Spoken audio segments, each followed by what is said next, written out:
कैसे हैं? आशा करता हूँ बहुत बहुत अच्छे होंगे। और जैसे कि आपको पता है बिहार पॉलिटेक्निक का जो है आप लोग का पेपर 23 और 24 मई को होने जा रहा है। ठीक है, तो हम लोगों के पास बहुत कम समय बच चुका है और मुझे लगता है कि अगर आपको सिलेक्शन लेना है इस बार, इसमें एक सीट पक्का करना है, तो कहीं ना कहीं आपको जो है अपने सिलेबस के अकॉर्डिंग तैयारी कर देना चाहिए। ठीक है, तो आपका जो सिलेबस है बिहार पॉलिटेक्निक का, जो आप लोगों का 2026 का जो है ये निकाला गया सिलेबस है, उसके अकॉर्डिंग जो है जिनका भी पेपर होने जा रहा है 23 और 24 मई को, मैंने स्पेशल ये क्लास बनाया है। और ऑल सब्जेक्ट, हर एक सब्जेक्ट के क्वेश्चन रखे गए हैं यहाँ पे, जैसे कि आपके पेपर आने वाले हैं। तो कहीं ना कहीं अगर आप पेपर से पहले इस क्लास को देख लेते हैं तो बहुत बड़ा बेनिफिट होगा आपके एग्जाम हॉल में। चलिएगा फटाफट से हम लोग क्लास को स्टार्ट करते हैं, ज्यादा समय नहीं है। और पहले प्रश्न की ओर चलेंगे और पहला प्रश्न आप लोगों के सामने है। उससे पहले आपसे एक छोटी सी रिक्वेस्ट है कि जो भी मेरे दोस्त मेरे क्लास को लाइक नहीं किए हैं तो लाइक कर लें, और चैनल को सब्सक्राइब नहीं किए हैं तो सब्सक्राइब कर लें, क्योंकि ये क्लास अब रेगुलर होगा जब तक आपके एग्जाम समाप्त नहीं हो जाते हैं। ठीक है, तो बिल्कुल ये आपके लिए बहुत बहुत सुनहरा मौका है इस बार एक सीट पक्का करने का। ठीक है, पहला प्रश्न आपके सामने कह रहा है कि यदि किसी वस्तु का वेग दोगुना कर दिया जाए तो उसकी गतिज ऊर्जा में क्या जो है कितनी हो जाएगी। उसकी गतिज ऊर्जा हमें बतानी है कि कितनी हो जाएगी। क्वेश्चन नंबर पहला, पहले नंबर प्रश्न के राइट उत्तर बताएंगे। आपको मेरे साथ प्रश्नों को सॉल्व करना पड़ेगा। ठीक है, सबसे पहले आपको यहाँ पे गतिज ऊर्जा का फॉर्मूला पता होना चाहिए। क्या होता है? 1/2 और होता है mv²। तो इसने कहा है कि अगर हम वेग को दुगुना करें, वेग मतलब v को दुगुना करेंगे, अर्थात अगर v का वैल्यू आप दुगुना करोगे, यहाँ पे v का वैल्यू 2 गुना रखोगे तो ये हो जाएगा 2 दूना का 4। और यहाँ पे पहले भी का वैल्यू कितना होगा? अगर भी का वैल्यू 1 होगा तभी तो उसका 2 गुना 2 होगा। तो अगर भी का वैल्यू 1 रखोगे तो 1 ही आएगा इसका, अर्थात इसमें भी 1/2 और m से कुछ लेना देना नहीं है, हमें भी देखना है। भी को दोगुना करेंगे तो 4 हो जा रहा है, और भी पहले कितना है? 1, 1 से 4 हो रहा है, अर्थात कितना गुना है? 4 गुना है। ऑप्शन नंबर सी जो है हमारा बिल्कुल राइट उत्तर हो जाएगा। आपको सिंपल तरीके से याद रखना है। नेक्स्ट प्रश्न आपके सामने है, नेक्स्ट प्रश्न आपके सामने है। कर आपका अगला प्रश्न कि जो है 20 ओम और 30 ओम के दो जो है प्रतिरोधों को समानांतर क्रम में जोड़ने पर समतुल्य प्रतिरोध क्या होगा। क्वेश्चन नंबर 2, दूसरे नंबर प्रश्न के जो राइट उत्तर है बताने की कोशिश करेंगे सभी लोग। क्वेश्चन नंबर दूसरे के जो राइट उत्तर है बताने की कोशिश कीजिए सभी लोग कि क्या होने वाला है, क्योंकि प्रश्न काफी ज्यादा महत्वपूर्ण है। सबसे पहले आपको समतुल्य प्रतिरोध का जो है फॉर्मूले पता होना चाहिए। किसमें दिया गया है? तो समानांतर क्रम में क्या होता है? 1/R1 प्लस 1/R2 बराबर समतुल्य प्रतिरोध होता है 1/R। यही हमें निकालना है। तो 1 ये हो जाएगा 20 और प्लस में ये हो जाएगा 1/30। इसके एलसीएम निकाल लो, कितना हो जाएगा? 20 30 का एलसीएम 60, तो ये हो जाएगा 20 3 60 और 30 दूना का 60, अर्थात ये कितना हो रहा है? ये 3 2 5/60, अर्थात ये कट जाएगा तो कितना आ जाएगा? ये आ जाएगा आपका कितना? 5 1 5 12 25 60।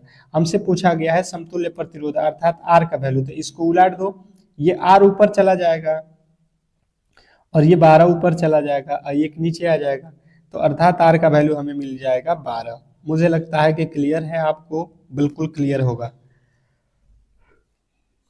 नेक्स्ट प्रश्न आपके सामने है। एक अवतल दर्पण की फोकस दूरी जो है 15 सेमी है। यदि वस्तु को दर्पण से 30 सेमी की दूरी पर रखी जाए तो प्रतिबिंब कहाँ बनेगा, ये हमें बताना है। क्वेश्चन आपके सामने है, फटाफट से आपको बताने की कोशिश करना है कि क्वेश्चन नंबर तीसरे के जो राइट उत्तर है वो क्या होने वाले हैं। क्वेश्चन नंबर 3, जो भी मेरे दोस्त यहाँ पे देख रहे हैं बिल्कुल बताने की कोशिश करेंगे। क्वेश्चन नंबर तीसरे के राइट उत्तर क्या होने वाला है। तो सबसे पहले दर्पण के फॉर्मूले अगर आपको पता है तो आप इजीली कर सकते हो। इसने कहा है कि कि एक अवतल दर्पण की फोकस दूरी दी गई है और दर्पण से 30 सेमी की दूरी पर जो है वस्तु रखा गया है, तो प्रतिबिंब कहाँ बनेगा, हमें प्रतिबिंब बताना है कहाँ बनेगा। देखिए यहाँ पे दिया गया है वस्तु दूरी अर्थात u का वैल्यू कितना है, अवतल दर्पण में क्या होता है हमेशा माइनस में होता है सभी वैल्यू, तो माइनस का 30 है। और वक्रता त्रिज्या क्या है, वक्रता त्रिज्या आपका वस्तु की फोकस दूरी कितना है आपका 15 है, फोकस दूरी आपका कितना है 15, अर्थात r बराबर क्या होता है, r बराबर होता है 2f, यही तो है r बराबर 2f के बराबर। तो जब भी वक्रता केंद्र पर रखी गई वस्तु जो है बराबर रहती है तो ये प्रतिबिंब कहाँ बनता है, तो ये बनता है आपके वक्रता केंद्र पे, ऑप्शन नंबर सी, क्योंकि जो है f जो है u के 2 गुना है। नेक्स्ट प्रश्न आपके सामने है, स्पष्ट दृष्टि की न्यूनतम दूरी एक समान आंख के लिए कितनी होती है, बहुत ज्यादा इंपॉर्टेंट है, स्टार लगा लो। स्पष्ट देखने की जो न्यूनतम दूरी होती है वो हम लोगों से पूछा गया है, कितना होता है ये हमें बताना है। स्पष्ट देखने की जो न्यूनतम दूरी होती है आपको याद रखना है 25 सेमी। स्पष्ट देखने की न्यूनतम दूरी ये आपके एग्जाम हॉल वाला बार बार पूछता है, तो आपको याद रखना है 25 सेमी। नेक्स्ट प्रश्न आपके सामने है, कह रहा है यदि किसी तरंग की आवृत्ति 50 हर्ट्ज और उसका तरंग दैर्ध्य 4 मीटर हो तो तरंग की जो है चाल क्या होगा। क्वेश्चन नंबर 5, 5वें नंबर प्रश्न के जो राइट उत्तर है बताने की कोशिश करेंगे सभी लोग। क्वेश्चन नंबर 5,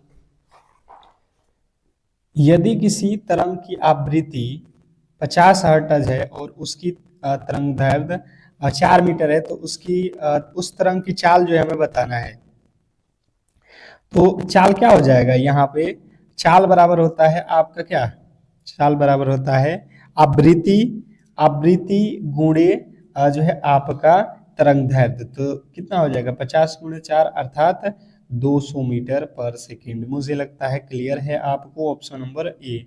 नेक्स्ट प्रश्न आपके सामने है, कह रहा है यहाँ पे कि जो है आधुनिक आवर्त सारणी में तत्वों को किसके बढ़ते क्रम में व्यवस्थित किया गया है। आधुनिक आवर्त सारणी में तत्वों को किसके बढ़ते क्रम में व्यवस्थित किया गया है। क्वेश्चन नंबर 6, छठे नंबर प्रश्न के जो राइट उत्तर है बताने की कोशिश करेंगे सभी लोग। तो जिन बताया परमाणु क्रमांक, बिल्कुल राइट उत्तर है, परमाणु क्रमांक के बढ़ते क्रम में रखा गया है। नेक्स्ट प्रश्न आपके सामने है कि निम्नलिखित में से कौन सा शक्तिशाली अम्ल है। निम्नलिखित में से हमें बताना है कि कौन जो है शक्तिशाली अम्ल है। मैं फिर से कह रहा हूं कि जो भी मेरे दोस्त मेरे क्लास को देख रहे हैं बिल्कुल क्लास को लाइक करके चैनल को सब्सक्राइब करके रख लो, क्योंकि ये क्लास जो है आपको सिलेक्शन दिलाने वाला है। और ये जो जब तक आपके एग्जाम समाप्त नहीं होते हैं तब तक ये क्लास चलने वाला है, तो कहीं ना कहीं सिलेक्शन लेना है तो आपको बिल्कुल ये क्लासेस करनी होगी। अब देखिए यहाँ पे अगर आप समझोगे तो आपसे पूछा गया है शक्तिशाली अम्ल, तो आप यहाँ पे देख लो HCl जो है सबसे शक्तिशाली अम्ल है, ऑप्शन नंबर बी जो है आपकी बिल्कुल राइट उत्तर है। नेक्स्ट प्रश्न आपके सामने कह रहा है कि जो है चिप्स के पैकेट में ऑक्सीजन को रोकने के लिए कौन सी गैस भरी जाती है। वेरी वेरी इंपॉर्टेंट प्रश्न है। इसने कहा है कि जो हम लोग चिप्स का पैकेट होता है जो खाते हैं उसमें जो है कह रहा है कि कौन ऑक्सीजन को रोकने के लिए कौन सी गैस भरी जाती है। क्वेश्चन 8, 8वें नंबर प्रश्न के जो राइट उत्तर है बताने की कोशिश करेंगे सभी लोग। क्वेश्चन नंबर 8, चिप्स के पैकेट में ऑक्सीकरण को रोकने के लिए कौन सी गैस भरी जाती है। तो जो भी मेरे दोस्त बता रहे हैं नाइट्रोजन, उनके बिल्कुल राइट उत्तर है, जिससे चिप्स खराब नहीं होता है। ठीक है, नेक्स्ट प्रश्न आपके सामने है, कह रहा है कि ऑक्साइड निम्नलिखित में से किस धातु का मुख्य अयस्क है।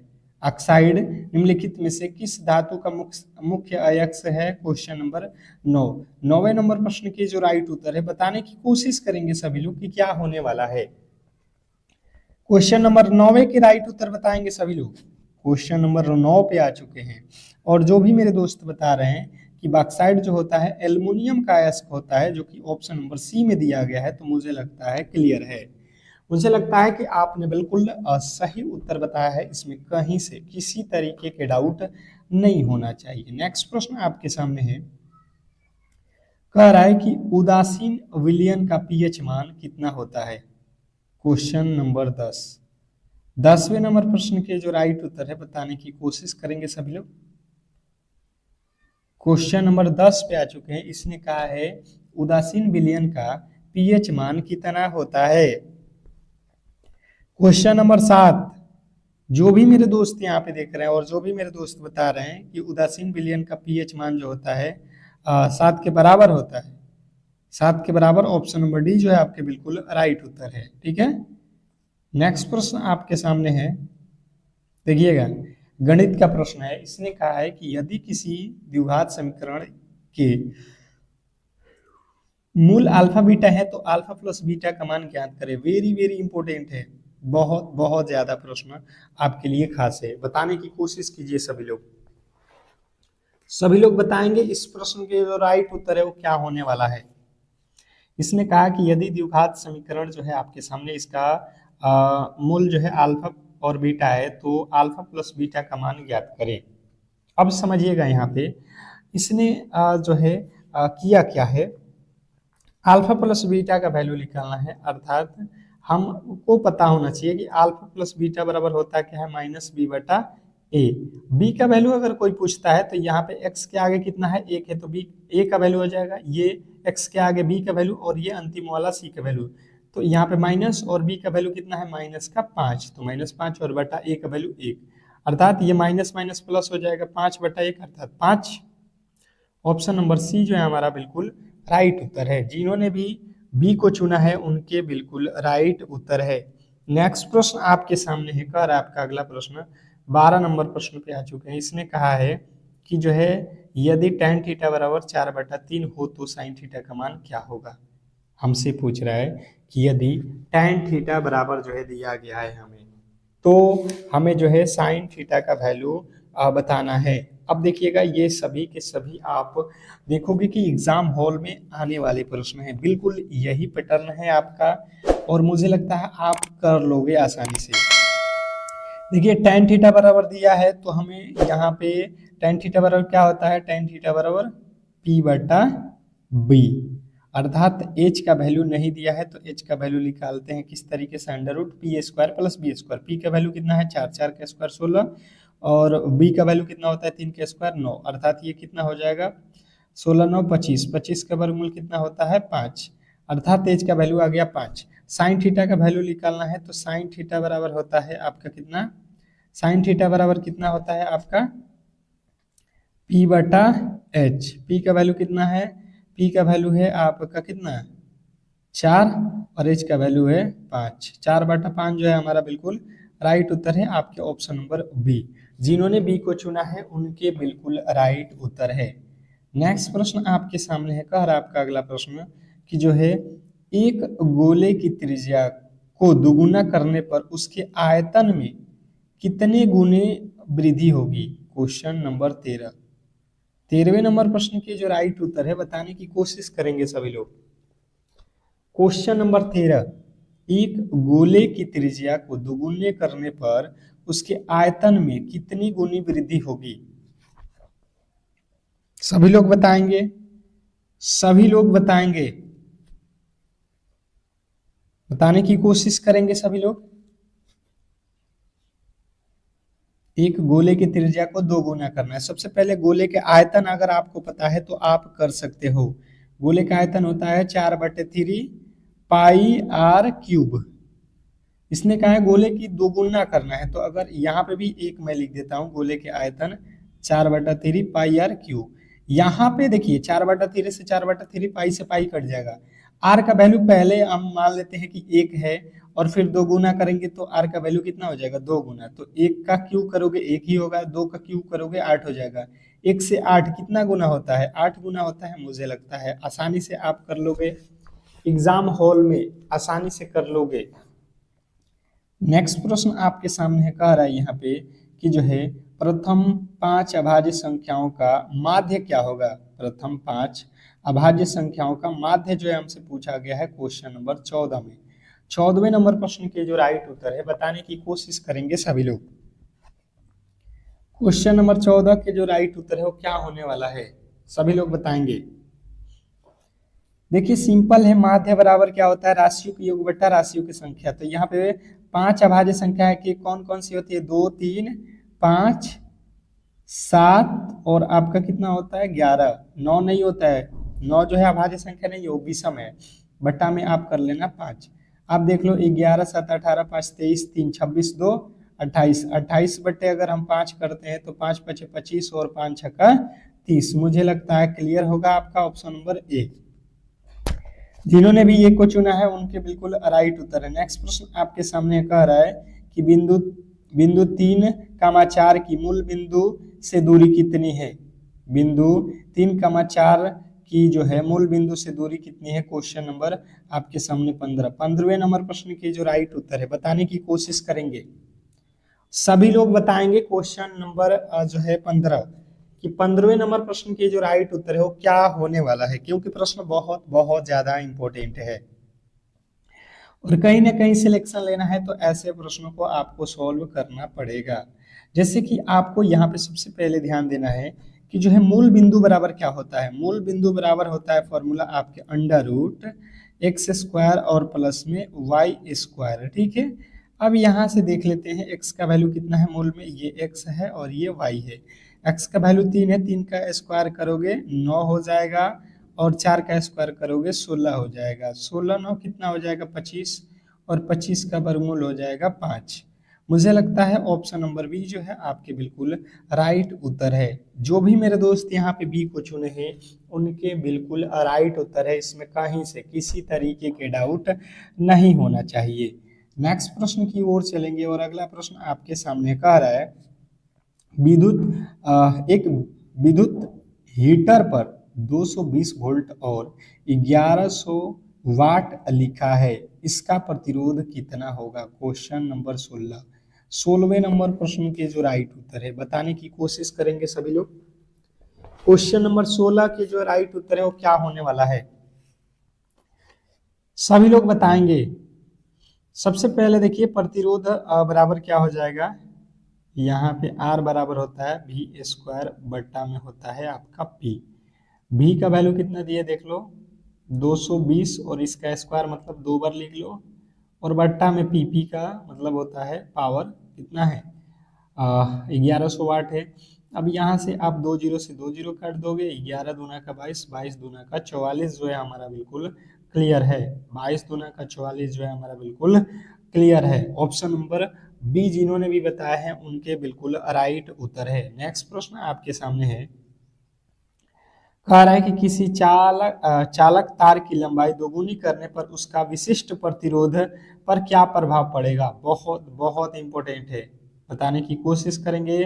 और मैं सिर्फ सबसे कहना चाह रहा हूं कि जो भी मेरे दोस्त मेरे क्लास को लाइक नहीं किए हैं तो लाइक कर लें, चैनल को सब्सक्राइब नहीं किए हैं तो सब्सक्राइब जरूर कर लें, क्योंकि ये प्रश्न आपके लिए बहुत बहुत इंपॉर्टेंट है। बताने की कोशिश कीजिए सभी लोग। 17वें नंबर प्रश्न की जो राइट उत्तर है वो क्या होने वाला है, चलिएगा। किसी चालक तार की लंबाई दोगुनी करने पर उसका विशिष्ट प्रतिरोध पर क्या प्रभाव पड़ेगा। तो जो भी मेरे दोस्त बताए हैं अपरिवर्तित रहेगा, बिल्कुल राइट उत्तर है ऑप्शन नंबर सी, जिन्होंने सी को चुना है। नेक्स्ट प्रश्न आपके सामने कह रहा है दाढ़ी बनाने के लिए किस प्रकार के दर्पण का उपयोग किया जाता है। दाढ़ी बनाने के लिए किस प्रकार के दर्पण का उपयोग किया जाता है। क्वेश्चन नंबर 18वें नंबर प्रश्न के जो राइट उत्तर है बताने की कोशिश कीजिए सभी लोग। हमसे पूछ रहा है कि दाढ़ी बनाने के लिए किस दर्पण का उपयोग किया जाता है। तो जिन्होंने बताया है अवतल दर्पण उनके बिल्कुल राइट उत्तर है। जिन्होंने सी को चुना है उनके बिल्कुल राइट उत्तर है। नेक्स्ट प्रश्न आपके सामने है वाहनों के पीछे का दृश्य देखने के लिए किस दर्पण का उपयोग होता है। वाहनों के पीछे का दृश्य देखने के लिए किस दर्पण का उपयोग होता है। क्वेश्चन नंबर 19वें नंबर प्रश्न के जो राइट उत्तर है बताने की कोशिश कीजिए सभी लोग। वाहनों के पीछे का दृश्य देखने के लिए हम किस दर्पण का उपयोग करते हैं? तो उत्तल दर्पण। उत्तल दर्पण का उपयोग किया जाता है वाहनों में, मोटर गाड़ी हो गया, जो है आपके कार हो गए, ये सब में। नेक्स्ट प्रश्न आपके सामने है कि फ्यूज तार का गलनांक और प्रतिरोध कैसा होना चाहिए? फ्यूज तार का गलनांक और प्रतिरोध कैसा होना चाहिए? Question number 20। 20वें नंबर प्रश्न की जो राइट उत्तर है बताने की कोशिश करेंगे सभी लोग। क्वेश्चन नंबर 20वें के जो राइट उत्तर है बताने की कोशिश करेंगे सभी लोग कि क्या होने वाला है। क्वेश्चन नंबर 20, फ्यूज तार का गलनांक और प्रतिरोध कैसा होना चाहिए? तो जो भी मेरे दोस्त बता रहे हैं यहाँ पे कि जो है निम्न गलनांक और उच्च प्रतिरोध, ऑप्शन नंबर बी जो है आपके बिल्कुल राइट उत्तर है। नेक्स्ट प्रश्न आपके सामने है, विरंजक चूर्ण का जो है रासायनिक सूत्र क्या है? विरंजक चूर्ण का रासायनिक सूत्र क्या है? Question number 21। 21वें नंबर प्रश्न के राइट उत्तर बताएंगे, विरंजक चूर्ण का रासायनिक सूत्र क्या है? तो जो भी मेरे दोस्त बता रहे हैं विरंजक चूर्ण का जो रासायनिक सूत्र है, जो भी मेरे दोस्त बता रहे हैं कि CaOCl2 है, CaOCl2, ऑप्शन नंबर बी जो है हमारा बिल्कुल राइट उत्तर है। इसमें कहीं से किसी तरीके के डाउट नहीं होना चाहिए। नेक्स्ट प्रश्न आपके सामने है, लोहे को जंग लगने से बचाने के लिए उस पर जस्ते की परत चढ़ाने की प्रक्रिया को क्या कहते हैं? बहुत बहुत इंपॉर्टेंट है।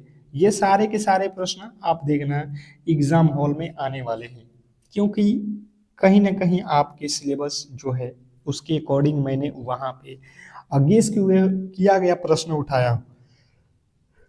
लोहे पर जंग लगने से बचने के लिए हम क्या करते हैं? तो आपको पता है कि अगर लोहे पे जंग लगना है, बचाना है, तो उसको हम लोग क्या करेंगे? यस्द यस्द लेपन, उस पे जो है लेपन कर देते हैं, जिंक का या किसी भी चीज का परत चढ़ा देंगे, तो वहां पे जंग नहीं लगेगा। अगला प्रश्न है, एलपीजी का मुख्य घटक क्या है? एलपीजी का मुख्य घटक क्या है? Question number 23। 23वें नंबर प्रश्न की जो राइट उत्तर है बताने की कोशिश कीजिए सभी लोग। एलपीजी का मुख्य घटक क्या है? बताइए आप लोग, एलपीजी का मुख्य घटक क्या है? तो जिन्होंने बताया है एलपीजी का मुख्य घटक ब्यूटेन और प्रोपेन है, उनके बिल्कुल राइट उत्तर है जिन्होंने बी को चुना है। एलपीजी का मुख्य घटक ब्यूटेन और प्रोपेन है। नेक्स्ट प्रश्न आपके सामने है, कह रहा है कि शुद्ध सोना कितने कैरेट का होता है? वेरी वेरी इंपॉर्टेंट है। आपसे पूछ रहा है कि शुद्ध सोना कितने कैरेट का होता है? बताएंगे सभी लोग। जो शुद्ध सोना है ये कितने कैरेट का होता है? तो जो भी मेरे दोस्त बता रहे हैं 24 कैरेट, बिल्कुल आपके राइट उत्तर है 24 कैरेट। नेक्स्ट प्रश्न की ओर चलेंगे और अगला प्रश्न आपके सामने है। क्या कह रहा है आपका अगला प्रश्न? आधुनिक आवर्त सारणी में आवर्तों और समूहों की संख्या क्रमशः कितनी है? क्वेश्चन नंबर 25 बहुत बहुत इंपोर्टेंट है, बताने की कोशिश कीजिए। और फिर से रिक्वेस्ट कर रहा हूं कि ये सुबह और शाम दोनों टाइम अब क्लासेज होने वाला है, क्योंकि आपके एग्जाम में कुछ कुछ घंटे कुछ दिन के ही समय बच चुके हैं। तो मुझे लगता है कि अब आप बिल्कुल ये जो क्लासेज आपको मैं करा रहा हूँ बिल्कुल आप कर लो अंतिम के दिनों में, अगर एक सीट पक्का करना है तो इसने कहा है कि आवर्त आवर्त कितने हैं? 7, और समूहों की संख्या 18। 7 और 18 आपके राइट उत्तर हो जाएगा, ऑप्शन नंबर ए। आधुनिक आवर्त सारणी में आवर्तों की संख्या 7 और समूहों की संख्या 18।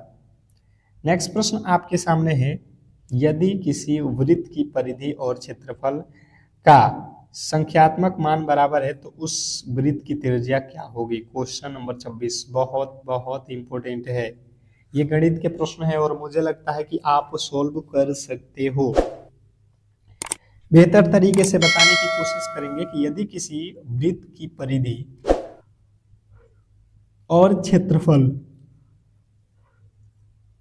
का संख्यात्मक मान बराबर है तो उस वृत्त की त्रिज्या क्या होगी?